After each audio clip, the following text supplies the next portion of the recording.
मनुष्य जन्म लेता है तो कर्मानुसार उसकी मृत्यु तक कई तरह के ऋण, पाप और पुण्य उसका पीछा करते रहते हैं।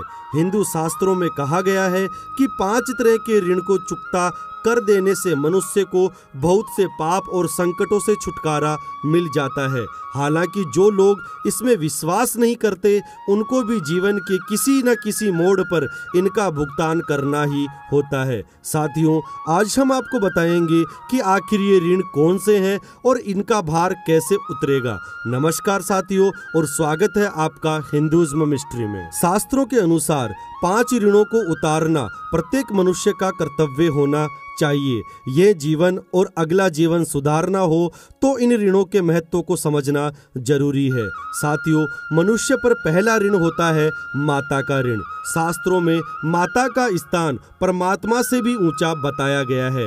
अगर कोई व्यक्ति माता के प्रति कोई गलत शब्द बोलता है या कोई कष्ट देता है तो उसको कई प्रकार के कष्ट भोगने पड़ते हैं। इतना ही नहीं, इसके बाद भी कलह और कष्टों का दौर भी परिवार में पीढ़ी दर पीढ़ी चलता रहता है। अतः माता के प्रति सेवा भाव रखना ही उत्तम है। माता का ऋण चुकाने के लिए कन्यादान अवश्य करना चाहिए।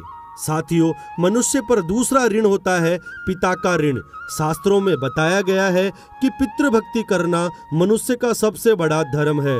इस धर्म का पालन न करने पर उनका श्राप न केवल उन व्यक्ति पर बल्कि नई पीढ़ियों को भी झेलना पड़ता है। इससे घर में दरिद्रता, संतानहीनता, संतान को विभिन्न प्रकार के कष्ट आना या संतान अपंग रह जाने से जीवन भर कष्ट की प्राप्ति हो सकती है। मनुष्य पर तीसरा ऋण बताया गया है गुरु का ऋण।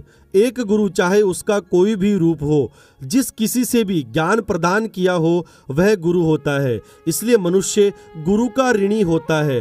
गुरु का ऋण चुकाने के लिए हमें जो भी ज्ञान हो उस ज्ञान से लोगों को शिक्षित करना होगा, तभी गुरु का ऋण चुकाया जा सकता है। मनुष्य पर चौथा ऋण बताया गया है धरती का ऋण।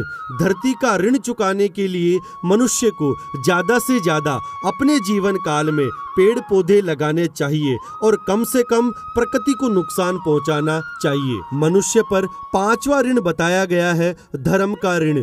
धर्म का ऋण चुकाने के लिए धर्म का प्रचार प्रसार करना चाहिए।